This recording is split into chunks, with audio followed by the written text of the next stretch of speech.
Hi guys, it's True here, bringing you a quick play of Rolling Thunder, which is a 1986 arcade game released by Namco. Now I first came across this game at the same time that I found Final Fight, so I must have been at least a couple of years after this was released, since Final Fight came out in '88. It's a side-scrolling shooter. Shares a few similarities with like Sega's Shinobi games, where the game's set over 2 tiers.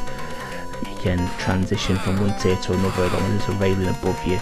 I don't believe there needs to be a railing below you, but definitely needs to be one above you to actually climb up as you kind of vault over the railing. It's side-scrolling shooter where you have to just progress from left to right, taking out all the enemies, which are known as masks. I really loved this as a kid because the colours were very, very vibrant. I loved the music. I just loved the style of the game as a whole, especially how the enemies melted away once you've killed them. Now the enemies just in different colours, and the colour really determines what they actually do. The most common being the green guys with the purple hoods. They are just melee enemies. They just generally walk into you to try and kill you. And there's also a stronger version of the melee enemy, which you can see on the screen at the moment, who's yellow and blue. It just simply takes 2 hits to kill. There's also a grey guy which fires a gun low. I think there's a blue guy who fires the gun high. The orange and burgundy kind of colour guy you just saw on the screen there, I believe he chucks bombs downwards and across the screen at you. There is also enemies that are not masks, which you see later on. There's these horrible yellow shrieker things, which are a royal pain in the arse, which I'll go into a bit later on when I get to them. There's also panthers, and there's lava men, and then you obviously have the final boss as well, which you'll see in a second when I clear the first level. You probably saw all the doors that are passed getting to this point in the level. The doors as a whole you can just use as little hidey holes if you want, but certain doors have ammo refills in, and another door converts your pistol into an automatic rifle. You can see your ammo counters at the bottom left of the screen there. The bullets is the normal gun, and the MG is obviously the machine gun. You'll probably also notice the time limit ticking down on the right hand side of the screen, the lower right that is. The time limit is very, very strict. I mean, if you're going to progress through each level on 1 life, you have to get a move on. I mean, I've died a few times here, and I'm going to die by running out of time here. Quite why I've introduced a time limit, I don't know, but well, I do know because it's an arcade game, so it's to kill you more often. But from start to finish, the levels are very, very difficult to do in 1 life with the time limit in place. Just going back to the ammunition at just for the moment, the bullets themselves, you can't actually run out of bullets. When you do get down to 1 bullet left, you can fire, but it fires a very, very slow moving bullet, and you can't actually fire a second shot until the first one either goes off the screen or hits an enemy or an object. So yeah, the running out of ammo really comes into play like just now when I've when I've died and restarted at the checkpoint. It robs you of all your ammunition that you may have picked up and starts you with the default amount, because usually by that point you've progressed through all the ammo refill doors. This is the occasion where you do run out of ammunition, and I think you may see the slow moving ammunition very shortly, because I've only got 15 bullets left at the moment. Got stuck there. Come on, come down you chicken. Here it comes. Now guys, take 2 hits. Damn. 12 bullets left. 9. So I'm going to take 2. That bloody kangaroos. 4 bullets left. Actually, you're probably not going to see the slow moving bullet there. I just did it with 4 bullets remaining. On to level 2. And there's your agent you're rescuing, and there's the evil Mabo, who's the leader of the Geldra organisation, which is what you're trying to infiltrate. Onto level 2. I've just remembered I haven't really told you what the plot is on this one. Well, as I said, that's Geldra, and you've got to rescue your secret agent partner who's got herself carelessly captured by them. You're part of the, I think it's World Crime Prevention Organisation or something to that effect, nicknamed Rolling Thunder, and you play as Agent Albatross, who is very, very Bond-esque kind of story with the one name, criminal organisation, like Geldra, it's just like Spectre, isn't it, of James Bond, and the agent himself looks very Bond-esque. The first level that introduces platforms where you can't actually get straight up because there's no railings, and this bit's a little bit odd as well. It's the boxes, you have to jump up manually doing a regular jump rather than do the high, the transition jump. Nice arrow directing you up there. Nice of the criminals to put a little guide in for you. The jumping is problematic as well in this. That jump can claim your lives quite a lot. Unless you jump at the right spot, you just don't make the jump at all. And these are always awkward moments as well. Enemies on stairs that don't refuse to move, because you only can fire at the plane that you're on at the moment. You've got no scope of firing diagonally down to hit them. This is always odd as well. I mean, they're stood right next to you there, so I mean, surely they can hit you, but no, they can't until you jump down. And as you see, there's no railings here, so the option of transitioning straight down is out the window. A few awkward moments here when you've got to do a jump, quickly turn and shoot before they get you. Like this section here, you can either walk down the stairs, or I could have jumped over the railing at that point there. Probably should have jumped over the railing, to be honest with you. There you go. And stupid mistake there. Here we go again. This is awkward jump again. Yep, did it again. It's good. It's the bombs.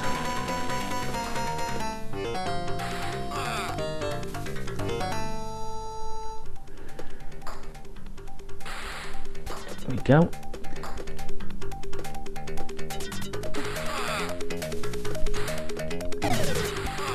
That's so annoying when that happens. I'm not sure what that brown guy does, to be honest with you. Don't seem to see many like that. That bastard shot me. I'm going to cock up on his jump sooner than later. Yep, there we go. Too late. Oof, that was close. And the screen's not scrolling backwards. There we go. Ah, you. Oh.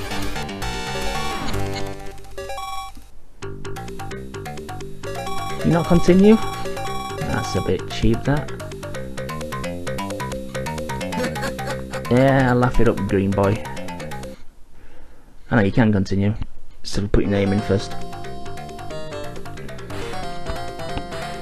Yeah, the game did spawn an arcade sequel, cleverly titled Rolling Thunder 2, and there was also Rolling Thunder 3, which I believe only came out on the Mega Drive. Never encountered Rolling Thunder 2 in the arcades, but I did have it on the Mega Drive. It's very enjoyable. Expands on, it's basically the same gameplay, but expands on it a bit more with more complicated levels where you have to transition backwards and forwards quite a lot of times. It introduces boss battles as well, where the only boss battle on this as such is the final boss, which you reach on level 10, I think, of the game. I will do playthroughs of Rolling Thunder 2 and 3 as well, because like I say, it's a very enjoyable series for me. I believe this got converted to quite a lot of the home consoles at the time as well. I know it definitely came out for the Spectrum and the Commodore. I had the Spectrum version. It was pretty reasonable. And they went the monochrome route, which is always wise on the Spectrum, and they went for the yellow and black route, and it was pretty much spot on. The only downside to it was obviously because the enemies, the identification of the enemies relies heavily on colour. You couldn't really tell what an enemy was going to do until you'd done it, and then trying to react in time, it was probably too late. But in terms of the actual gameplay and everything, it was pretty spot on. remember being able to progress a bit further on the Spectrum version. On level 4 you've got an awkward section where you've got to jump over lava and these flying lava beasts all over the shop. Absolute pain in the arse, but definitely a good conversion. I think it also got a release on the NES as well. I'll be interested to see how that fares. The NES, I was a pet hate with the NES squashing sprites up, so you're playing as midgets all the time. But yeah, I'm gonna have a look at that and see what it does, because as you probably saw from Nintendo Sunday, this past Sunday, it did a cracking version of Kung Fu Master. Although the graphics were a bit different, they did the job, and it was Kung Fu Master.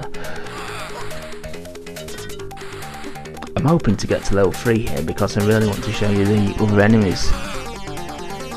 Level 3 there's these horrible yellow jumping things called Shriekers, I believe, and there's also Panthers as well. The Shriekers are very, very nasty because they have an annoying habit of double hitting you. So very deadly. They're very fast, and they do jump around an awful lot as well. Come on, this is last flight of stairs. There's also some ninja guys out here, the shadow guys that spawn out the walls. If you carry on walking, they'll just kill you, but luckily I remembered them. Another little cutscene there, they've recaptured her. On level 3, which is the caves, you get a slightly different background this time. Slightly different doors as well.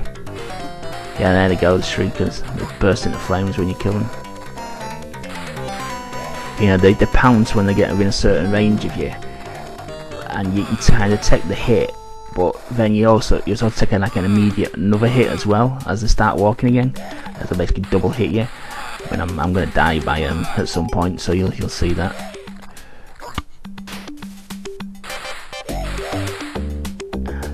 Let's get me a machine gun.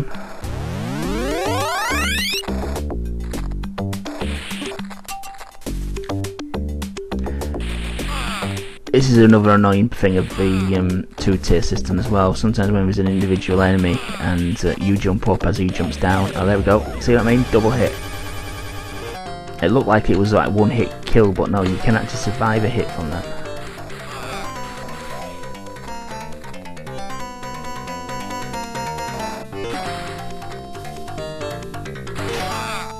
I really want to get to the Panthers.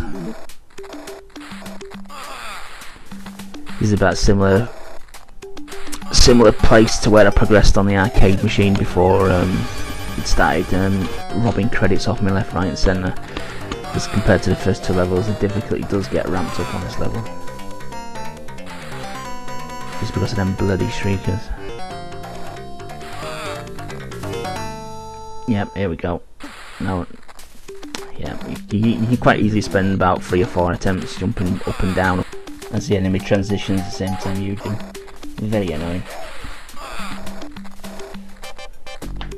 I think the Panthers are coming up any second now. Just really wanted to show you them just as a different enemy. Oh, paused it there. Sorry about that. The machine gun bullets makes things an awful lot easier. Good tactic you can apply in this game is fire a bullet and then scroll the screen forward, because the bullet will stay on the screen until it hits something. So you can like preempt enemies spawning and just take them out as soon as they walk onto the screen. Shrieker City down there. I think the only other enemy I haven't seen is the lava creature. I'm sure you're going to see the Panthers in the next few seconds. The lava creatures, there's an annoying platform section where you've got to jump from platform to platform above a flaming lava pit. And then there's annoying bloody lava creatures swirling around, trying to knock you off the platforms.